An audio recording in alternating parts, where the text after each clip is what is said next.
Desde que el maestro Federico Silva cumplió 98 años de edad, el gobierno federal anunció que se preparaba una gran exposición para celebrar su vida y su obra, justo en la sede cultural más importante de México, en el Palacio de Bellas Artes.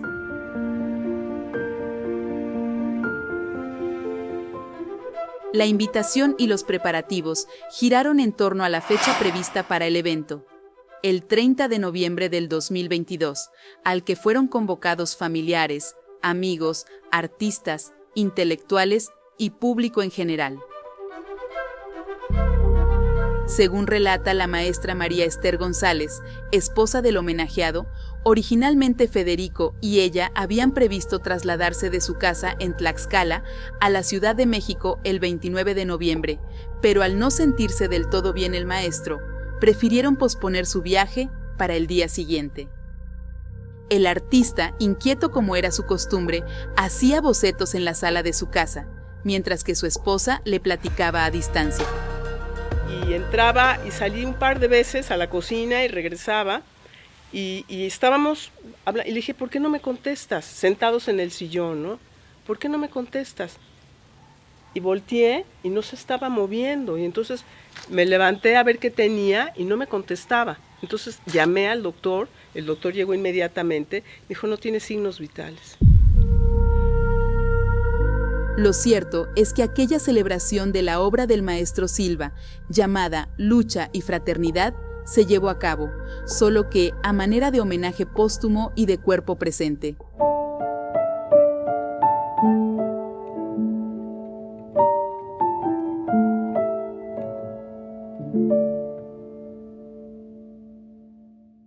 A un año de la partida del maestro Federico Silva, y con motivo del centenario de su natalicio, este museo que lleva su nombre, como homenaje, presenta la exposición Federico Silva, un creador combativo.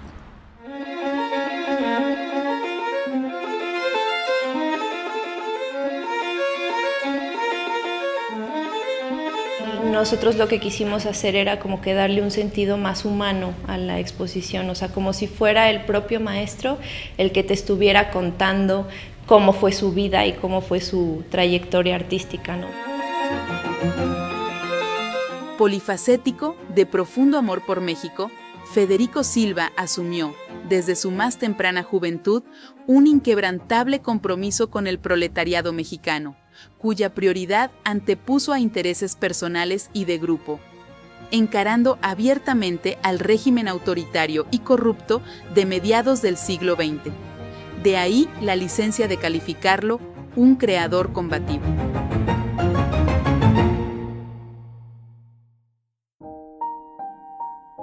Niño, disfrutó intensamente la pintura y la talla en piedra que hacían los marmoleros del Panteón Español de la Ciudad de México, en donde el trabajo de su padre lo llevó a vivir durante su infancia. Las horas felices se fueron para no volver. Su primer contacto directo con el muralismo mexicano fue al ingresar a la Escuela Nacional Preparatoria de San Ildefonso, donde a cada oportunidad aprovechaba su tiempo para contemplar la creación de Diego Rivera, pintada en el auditorio del inmueble, con lo que empezó a paladear el virtuosismo de los grandes, sus obras, pero principalmente sus ideas.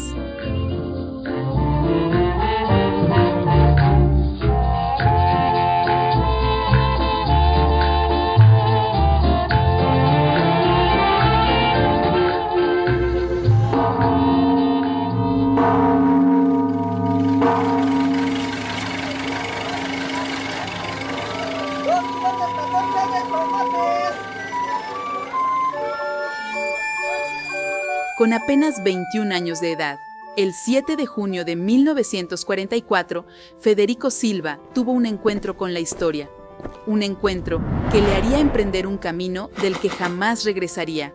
Conoció a su mentor. Conoció al maestro David Alfaro Siqueiros, uno de los personajes más influyentes de toda su vida.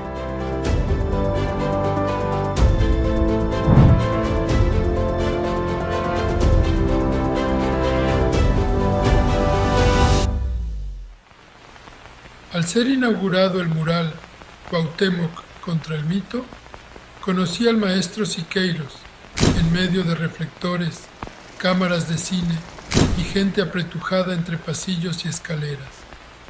Él exponía sus ideas básicas acerca del arte público y yo las acepté sin reservas, pidiéndole trabajar a su lado. Un sueño pronto convertido en realidad al iniciar el maestro Siqueiros los trabajos del mural Nueva Democracia en el Palacio de Bellas Artes e invitar a Federico a formar parte de su equipo de ayudantes en 1946. En realidad, la invitación fue consecuencia de una relación que desde que surgió nunca se apagó. Las inquietudes artísticas e ideológicas de Federico fueron motivadas y canalizadas por su mentor, particularmente en aquella época de su vida. En el año de 1945 decidí hacer una revista. Sería una publicación política en la que participarían únicamente artistas. Fui a visitar a Siqueiros para plantearle la idea y esa misma noche le pusimos nombre y formamos la lista de colaboradores. Se llamó 1945 y luego 1946, año en que dejó de aparecer.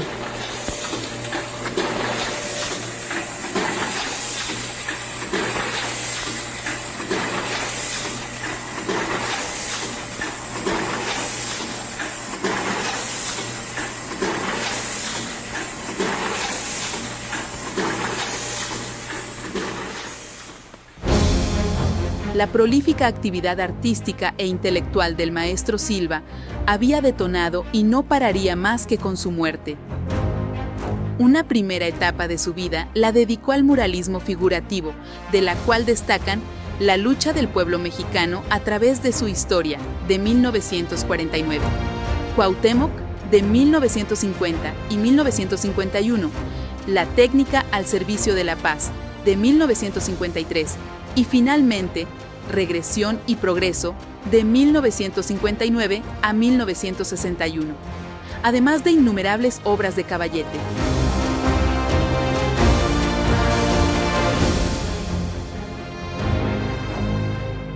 Siempre en la búsqueda de nuevas formas de expresión y tratando de liberarse de un pasado artístico vinculado al pensamiento capitalista, Federico Silva dio un paso al frente y con un simbólico montaje escénico se entregó al abstraccionismo. Tomé el arco y coloqué una flecha que salió silbando hasta su impacto. Había atravesado el pecho de una niña ante las cámaras de televisión. Los pintores correligionarios de la mediocridad que vieron el espectáculo no me perdonaron el haber destruido simbólicamente las cadenas de mi rigidez. Una de las experiencias que despertó más el interés de Federico Silva por estudiar e incorporar ciencias y disciplinas a su quehacer artístico fue su participación en la Bienal de Jóvenes Artistas en el Museo de Arte Moderno de la ciudad de París, en 1969.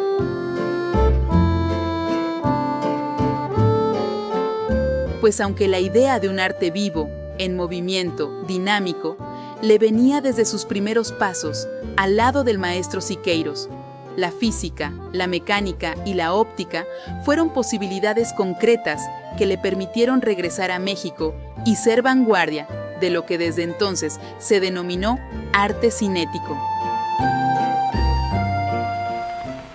En mi minúsculo taller, empecé a dejar de lado las pinturas para transformarlo en taller medieval, en laboratorio alquimista.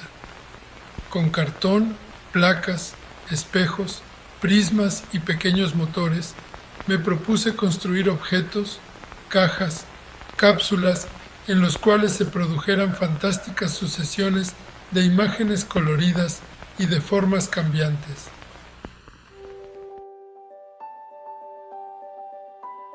El arte cinético trajo consigo muchas ideas, entre ellas una visión aún más integradora que la que Federico había heredado de Siqueiros.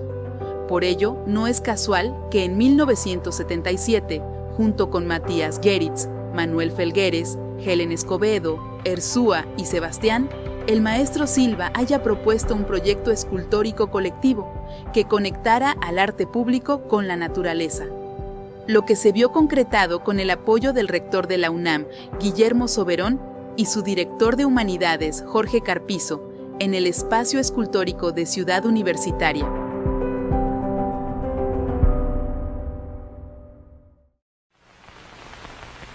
El espacio escultórico es el parteaguas de la nueva escultura.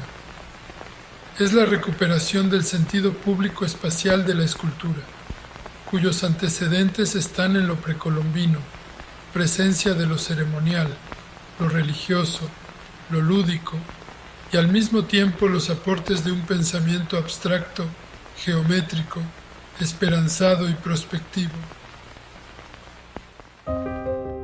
Federico Silva generó importantes aportaciones a la sociología del arte, lo que en consecuencia orientó su producción artística.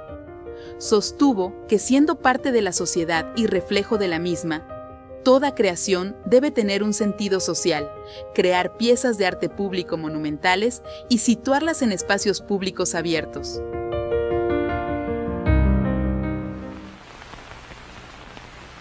Para mí, la escultura tiene que expresarse en la dimensión que reclama, una escala distinta en relación con el hombre, porque se mide con él. Es una forma de relacionarse con el espacio, de invadirlo, de armonizar con él, de agredirlo, de aprenderlo en la interrelación tetradimensional.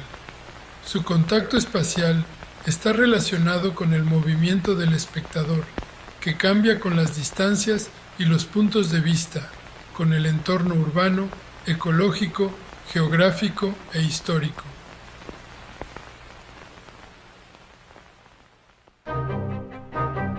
Y si hablamos de arte público monumental y de Federico Silva, es inevitable hablar de la hidroeléctrica Luis Donaldo Colosio en Huites, estado de Sinaloa.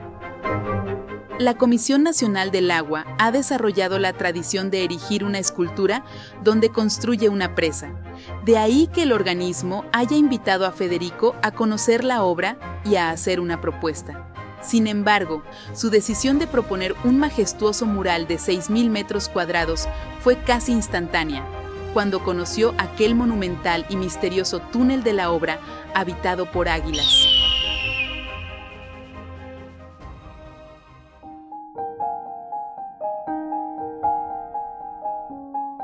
Celoso de su privacidad, Silva encontró un espacio idóneo para sus procesos creativos en lo que fuera la fábrica de hilo La Estrella, en Amajac de Guerrero, Tlaxcala, donde la amplitud del lugar le permitió trabajar con diferentes materiales y técnicas, y experimentar con nuevas escalas y formatos.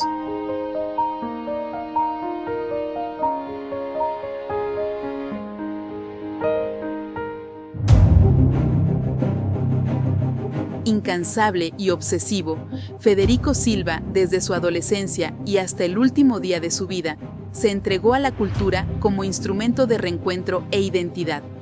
Pero su legado hubiera quedado disperso y sin un punto de anclaje de no haber sido por el gobernador de San Luis Potosí, Fernando Silva Nieto, quien desde los primeros días de este siglo rescató el antiguo edificio que ocupó la escuela tipo para transformarlo en un espacio museístico, capaz de albergar la obra escultórica del maestro Federico Silva, creando con ello el único museo de escultura contemporánea en México y en América Latina.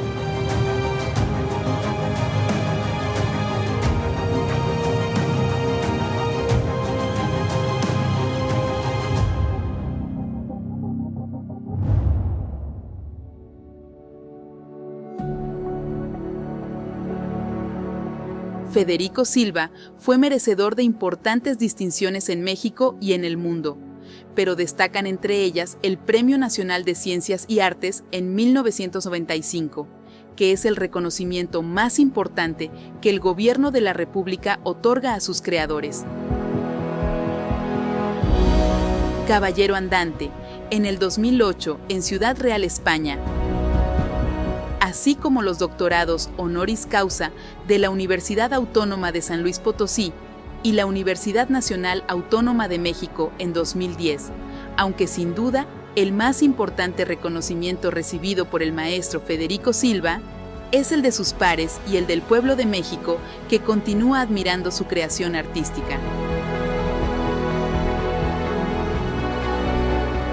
Es difícil asumir su ausencia tras 99 años de estudio, propuesta y lucha, pero nos queda justo eso, su ejemplo y el tesoro de su obra, que es la síntesis de esos procesos. Federico Silva, un creador combativo. Es un homenaje al artista, pero principalmente al hombre que creó al artista, al artífice del intelectual comprometido, del estudioso de la cultura y filósofo del arte.